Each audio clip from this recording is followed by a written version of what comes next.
puro na yung bunga niya. Yung mga bulaklak. Pero hindi ko pa napapataba yung iba. Una. Lumabas po yung bulaklak. Lumabas yung bulaklak niya kaganda. Nung tumubig. Ayan, ito pala yung bulaklak. Yan. Yung mga matang ito. Ito. Iba pala yung tagtag na po yung iba, no? Ayun, namumuti na yung lalaglag niya. Yung lalaglag na. Pero na-spray nyo nito? Hindi pa. Bukas pala ako magpapaumpisa. Patutubigan ko muna ito. Nagkakanal pa. Ay sabihin, yung pong bulaklak na ito, di pa na-spray? Hindi pa na-spray yan, hindi pa napatabaan. Namulaklak na, no? Namulaklak na. Tapos nagsupang siya, nagsuwe. Tapos pero didilisin ko na rin mamaya. Bukas ko na kupan niya. Pati rin doon sa kabila na yun? Yan po muna didiligin nyo. Patabaan lahat. Sinabayan ko na ng dilig para nababasa di patabaan. Tsaka sabay pataba na rin. Para di po makakuha natin. Sayang. Buti na lang malakas yung tubig nyo. Yan.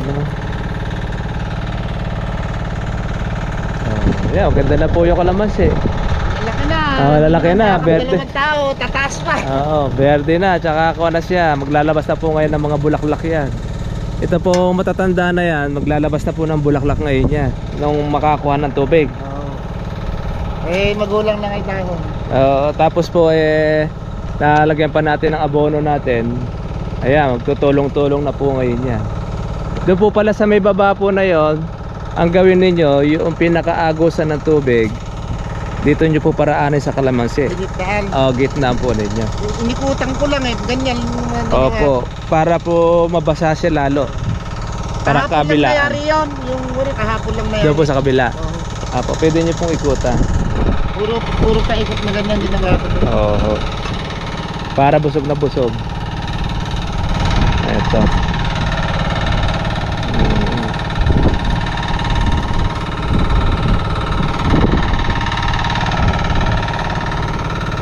Pagka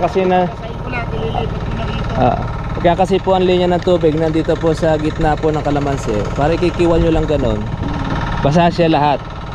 Kabilaan ang basa niya. Itong mga nauna natin bibilugan ko na lang.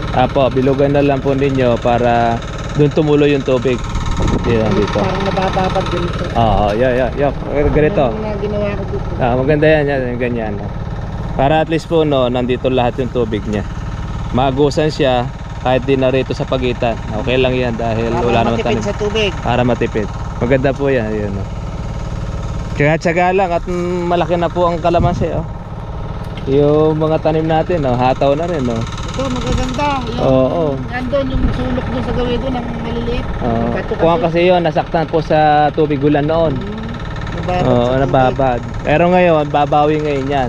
Ito Tagaraw. Kasi mainit ang panahon, tapos may pataba, maglalabas po ngayon ng bulaklak. Tatlo, naku, puta ka na, mutik na ako, di ba kaalis-alis ko, napakadaldal pala nung maganda na yun. Napapaalam na ako kwento pa ng kwento. Kwento pa rin ang kwento. Ay, napasubo doon sa kabila doon. Ang ganda, makuha na po yung kalamansi. Dali lang po. Sige po, tingnan nyo po muna yung kuha ninyo. Ayan, dito po tayo mga katriba po sa Rizal Nueva Ecija, yung ating pinupuntahan. Ito na po yung kalamansi noon na tinanim. Ang dami na pong bulaklak, dami na rin pong bunga. Ayan, ang lupa rin dito mga katribya ay matigas din, clay. Tapos ayan, parang may kalawang, pero ganoon pa man, maganda po yung kalamansi naman natin. Nauna na po siya magbulaklak at magbuko. Noong natubigan, eto na ngayon po yung bulaklak niya. Kaya lang ito po ay hindi niya na-spray mula noong umpisa. Hari nawa sana ay buo po yung bunga, dahil ang kalamansi kasi mula dapat sa maliit na bulaklak hanggang sa managtag, dapat 2 beses sa isang linggo ang ate pong pag-spray. Malalaman na lang po natin ito pagka sinlaki na po siya ng gamunggo, kung siya po ay bilog or pupildong. Lalo na po sa gamais, makikita po natin siya kung sira o buo ang kalamansi. Pero ang ganda na po niya, oh. Ito po yung drum size din po na itinanim, kaya hataw na rin siya ngayon. Dami na rin po niya ang bulaklak. Tapos yung ibig po na mamatay noon, ito na siya ngayon, nakaka-recover na. Marami na rin po siyang mga sbong, saka po labas po na bulaklak. Kagaya rin po nitong isa na ito, naubos din po ang dahon. Pero ngayon, dami na po ngayon sumusulpot. Kailangan talaga tubig. Pumupo kasi mainit po panahon ngayon, kaya talagang mabilis matuyo ang lupa, hanging amihan pa. Pero ganoon pa man, buti na lang meron silang patubig na kung saan ay nagagamit. Yan ang importante po sa kalamansi. Naayos na rin po pala yung garden ni Kuya, oh. Ganda na.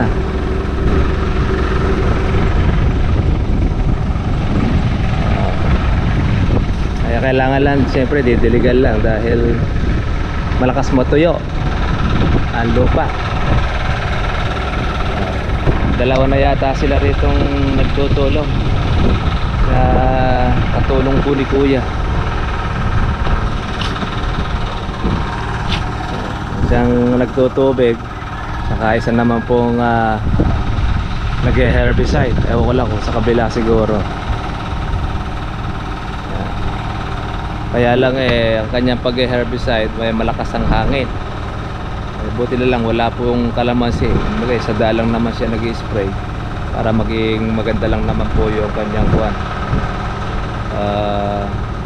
Para mamatay po ang damo. Ngayon mapakadali pong patay ng damo dahil mainit. Hindi kagaya po ng tagulan. Pagka nag-spray at naulan, wa-effect po yung ating gamot. Pero ngayon dahil sa tindi po ng init, madali pong matodas ang mga damo kasi hindi po siya natutubig.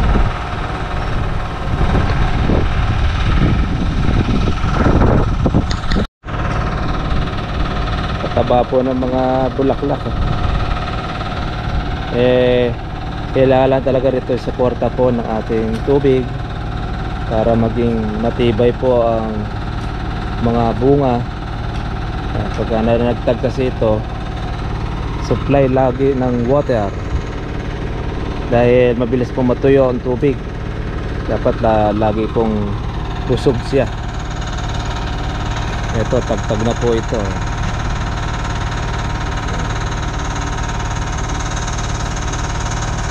So, wala naman po siyang sumisira. Ito. Buo siya. Yan. Bilog naman. Pagka ganito magiging size po ng kalamansi, buo yan. Okay, wala siyang sira. Kaya lang, hihintayin muna natin kung ano magiging resulta nito. Dahil nakabuka na siya. Kaya malalaman po natin ito kung mga buo or hindi. Kung nagkaroon na po siya ng size, lumaki ng gamais. Dami nito mga katribya. Pero di naman po lahat ito magtutuloy. At yung ibang mga buko nito maglulugas din, babawas. Dahil hindi po niya kayang dalhin lahat kanyang bunga. Kawawa ito pagka nadadala niya. Ayan, may mga mahihina dyan, malalaglag. Mabilis matuyo ang lupa. Isin nyo po, katutubig lang po ni Kuya ito. Mabilis na uli siyang makuha uli, matigang. Kung kasi ang lupa niya, yun, clay na lupa. Ito, mabawi na siya ngayon. Ayan, inalagyan pa ito ng abono.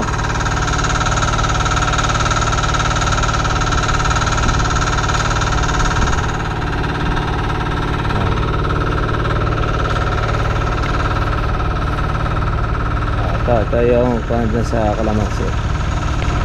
Bali ang gagawin na lang ni Kuya rito, paikutan na lang dito para mabasa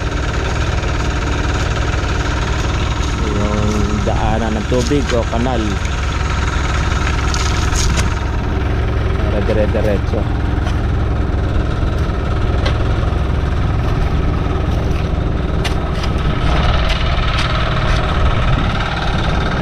Kulay kwan yung lupa, kalawang eh, ano?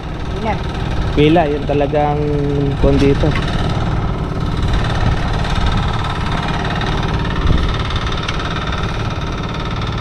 Mabilis matuyo lupa rito, ano eh? Opo. Kaya Dapat hindi abuti sa linggo to. tuwing ikalimang araw at tubig nyo. Saan pa lang siya eh. Kaya pang-anim ngayon. Hindi na may dahon. Sabi, pagkatapos sa kabila, uulitin nyo uli rito. Rotation. Di bale, marami naman pong bunga eh. Dahil lang po siya kung kasi dahil basal eh. Basal. Oo. Ngayon medyo mabilis-bilis yan dahil natubigan na nauna eh. Pagka nabusog lalo sa tubig yan. Dahil naging buko eh. Una siya, talito niya ng posporo eh. Oo, tagtag na po pala ito eh. Sprayan yan, maganda yan. Oo. Usbong siya kasama na yung bulaklak. Saktong-sakto ako niya. Mauna to sa mga nagbulaklak. Nung magtubig po si kuya, yan, sumibol lang, marami pong bulaklak. Pero dito sa mga matanda, basal kasi itong nila tubigan. Pero meron rin pala mga bulaklak.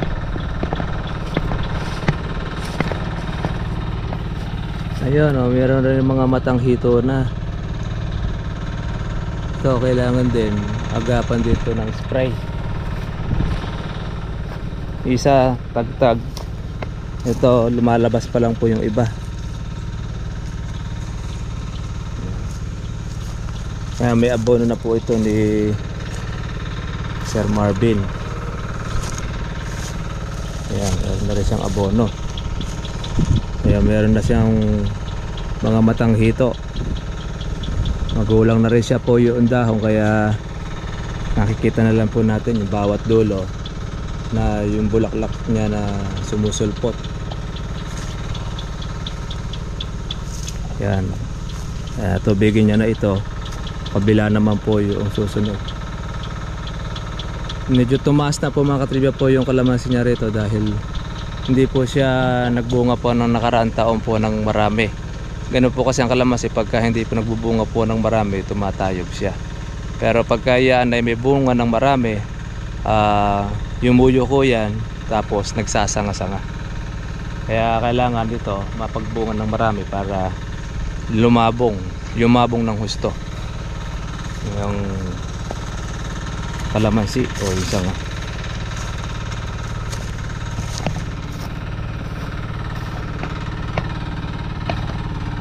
Yan na, berde na. Ang ganda na po ito kalamansi. Iba talaga pagka po meron tayong consultant, yung nag-aalaga, maganda ang improve kumpara mo doon sa mga nakaraang pinasyal natin. Ito talagang madilaw ang itsura ng kalamansi, pero ngayon iba na po ang sitwasyon. Berde naman na, at may mga sunong rin po siyang mga bulaklak sa kabubunga. Ang goal na lang natin dito, mapagpatuloy siya kagaya nito. Pagka dumami po ang bunga kagaya nito, ayan, masusulit na po yung alaga po ni kuya, dahil pero na siyang nakikita po na mapipitasan sa kalamansi. Ang ginawa po natin ay pinaikot po natin po yung tubig para mabusog siya, maagusan, at least ay tuloy-tuloy na po yun. Kaya sasagay lang po ni kuya talagang bilog-bilugan mo, kasi mabilis matuyo. Tuwing ikalimang araw nagtutubig si kuya rito para maikutan ito lahat. Kaya pagkatapos na doon sa dulo, babalik ulit siya sa dati. Kaya ganun pa man, malaki po naman ang nagiging tulong dahil lalong nai-improve po yung kalamansi.